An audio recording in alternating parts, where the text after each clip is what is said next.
ये पाप है। ऐसी जानकारी होने पर भी इंसान पाप में प्रवृत्त हो जाता है। सो इस जानकारी का प्रभाव आचरण में ना आने का क्या कारण है, इसका विवेचन भगवान आगे क्या कहते हैं। भगवान कहते हैं कि जैसे धुएं से अग्नि और मैल से दर्पण ढका जा सकता है, जैसे धुएं से अग्नि और मैल से दर्पण ढका जा सकता है, और जैसे जेर से गर्भ ढका जा सकता है, ऐसे ही उस कामना के द्वारा ये ज्ञान मतलब विवेक ये ढका हुआ है। जैसे धुएं से अग्नि ढकी रहती है, ऐसे ही कामना से मनुष्य का विवेक ढका रहता है। मतलब स्पष्ट प्रतीत नहीं होता।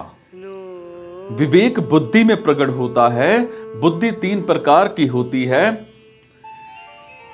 सात्विकी, राजसी और तामसी। सात्विकी बुद्धि में कर्तव्य अकर्तव्य का ठीक ठीक ज्ञान होता है, और राजसी बुद्धि में कर्तव्य अकर्तव्य का ठीक ठीक ज्ञान नहीं होता, और तामसी बुद्धि में सारी की सारी चीजों का अलग से ही विपरीत ज्ञान होता है। कामना पैदा होने पर सात्विक की बुद्धि भी धुएं से अग्नि के समान ढकी जाती है, और फिर राजसी और तामसी बुद्धि को तो कहना ही क्या है। संसारिक इच्छा पैदा होते ही पारमार्थिक मार्ग में धुआं हो जाता है।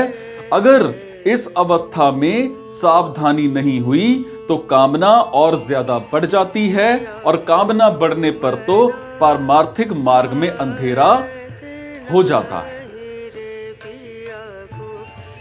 उत्पत्ति विनाशशील जड़ वस्तुओं में प्रियता, महत्वता, सुख रूपता, सुंदरता, विशेषता, इन सब के दिखने के कारण ही उनकी कामना पैदा होती है, और ये कामना ही मूल में विवेक को ढकने वाली है। और दूसरे शरीरों की उपेक्षा मनुष्य शरीर में विवेक विशेष रूप से प्रकट है, परंतु जड़ पदार्थों की कामना के कारण वो विवेक काम नहीं करता, और कामना पैदा होते ही विवेक धुंधला हो जाता है। जैसे धुएं से ढके रहने पर भी अग्नि काम कर सकती है, ऐसे ही अगर साधक कामना के पैदा होते ही सावधान हो जाए तो उसका विवेक काम कर सकता है। प्रथमावस्था में ही कामना को नष्ट करने का सरल उपाय यह है कि कामना पैदा होते ही साधक विचार करे कि हम जिस वस्तु की कामना करते हैं वो वस्तु हमारे साथ हमेशा रहने वाली नहीं है। वो वस्तु पहले भी हमारे साथ नहीं थी और बाद में भी हमारे साथ नहीं रहेगी, और बीच में भी उस वस्तु का हमारे से निरंतर वियोग हो रहा है, और ऐसा विचार करने से कामना नहीं रहती। जैसे मैल से ढक जाने पर दर्पण में प्रतिबिंब दिखना बंद हो जाता है, ऐसे ही कामना का वेग बढ़ने पर मैं साधक हूं, मेरा ये कर्तव्य और ये अकर्तव्य है, इसका ज्ञान नहीं रहता। अंतःकरण में नाशवान वस्तुओं का महत्व ज्यादा हो जाने से मनुष्य उन्हीं वस्तुओं के भोग और संग्रह की कामना करने लगता है, और ये कामना ज्यों-ज्यों बढ़ती है त्यों ही त्यों मनुष्य का पतन होता है। और वास्तव में महत्व वस्तु का नहीं, हालांकि उसके उपयोग का होता है। रुपए, विद्या, बल आदि स्वयं कोई महत्व की वस्तु नहीं है, उनका सदुपयोग ही महत्व का है। ये बात समझ में आ जाने पर फिर उनकी कामना नहीं रहती, क्योंकि जितनी वस्तुएं हमारे पास में हैं उन्हीं के सदुपयोग की हमारे पर जिम्मेवारी है। उन वस्तुओं को भी सदुपयोग में लगाना है। फिर अधिक की कामना से क्या होगा? कारण कि कामना मात्र से वस्तुएं प्राप्त नहीं होती। संसारिक वस्तुओं का महत्व ज्यों-ज्यों कम होगा त्यों ही त्यों परमात्मा का महत्व साधक के अंतःकरण में बढ़ेगा, और संसारिक वस्तुओं का महत्व सर्वथा नष्ट होने पर परमात्मा का अनुभव हो जाएगा और कामना सर्वथा नष्ट हो जाएगी।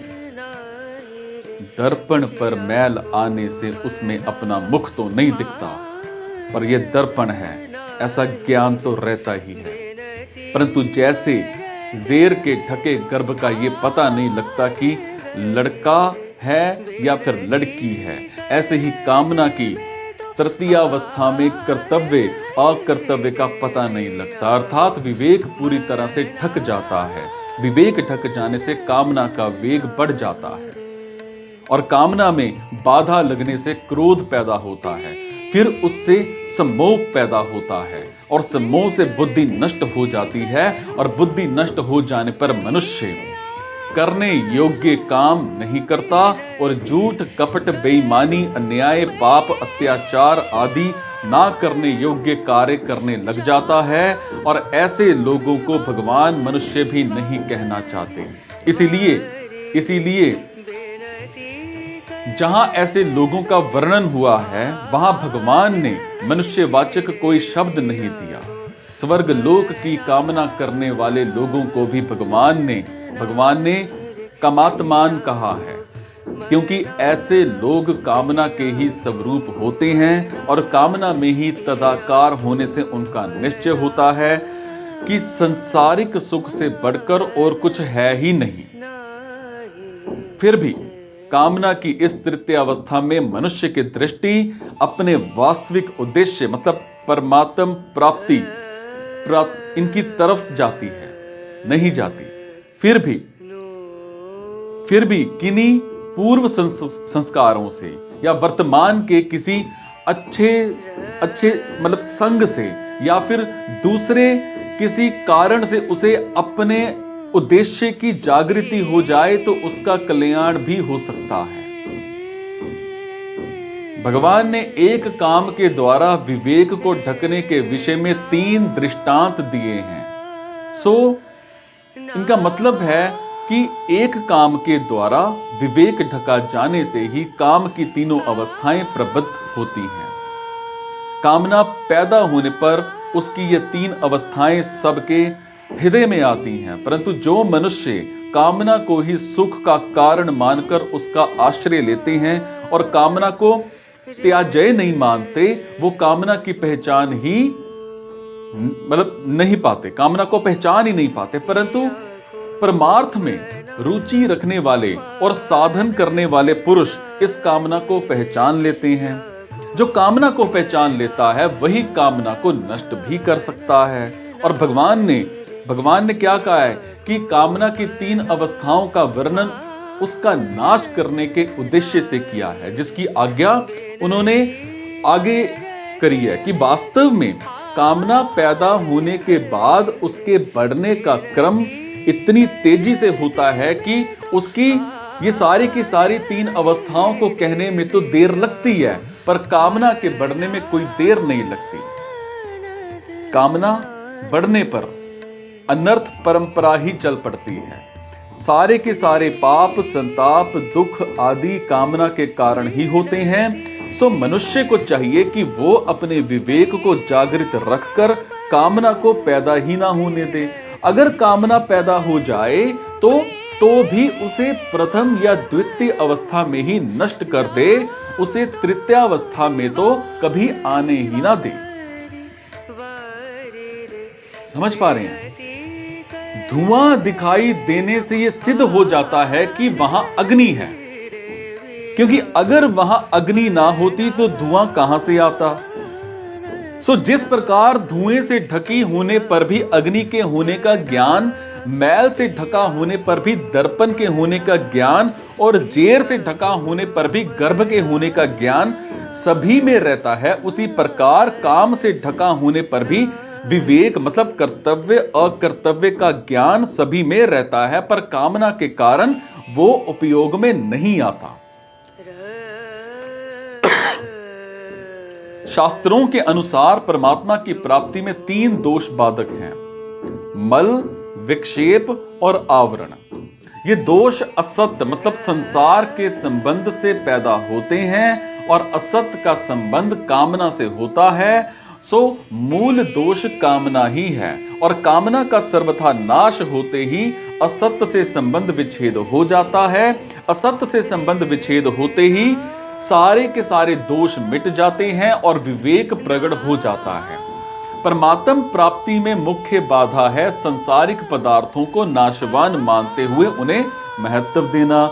जब तक अंतःकरण में नाशवान पदार्थों का महत्व है और वो सत्य, सुंदर और सुखद प्रतीत होते हैं, तभी तक मल, विक्षेप और आवरण ये तीनों दोष रहते हैं। और इन तीनों में भी मल दोष को ज्यादा बाधक माना जाता है। अब मल दोष मतलब पाप का मुख्य कारण कामना ही है, क्योंकि कामना से ही सब पाप होते हैं। और जिस समय साधक ये दृढ़ निश्चय कर लेता है कि मैं अब पाप नहीं करूंगा, उसी समय सारे के सारे दोषों की जड़ कट जाती है और मल दोष मिटने लग जाता है। सर्वथा निष्काम होने पर मल दोष सर्वथा नष्ट हो जाता है।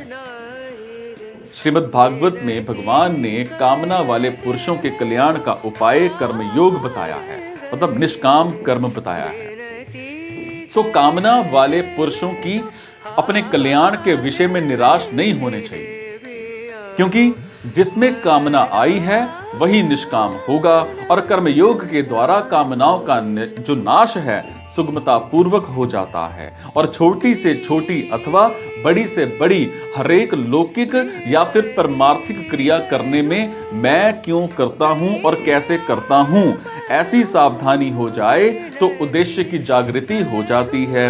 निरंतर उद्देश्य पर दृष्टि रहने से अशुभ कर्म तो होते नहीं और शुभ कर्मों को भी आसक्ति और फलेच्छा का त्याग करके करने पर निष्कामता का अनुभव हो जाता है और मनुष्य का कल्याण हो जाता है। परमात्म तत्व की प्राप्ति में कामना ही खास बाधक है। जैसे पानी से भरा हुआ घड़ा है और उसमें हमें दो काम करने हैं, उसको खाली करना है और उसमें आकाश भरना है, परंतु वास्तव में हमें दो काम नहीं करने हैं, हालांकि एक ही काम करना है, घड़े को खाली करना। और घड़े में से पानी निकाल दे तो आकाश अपने आप भर जाएगा। ऐसे ही कामना का त्याग करना और परमात्मा को प्राप्त करना ये दो काम नहीं है। कामना का त्याग कर दें तो परमात्मा की प्राप्ति अपने आप हो जाएगी। सिर्फ कामना के कारण ही परमात्मा अप्राप्त दिख रहे हैं।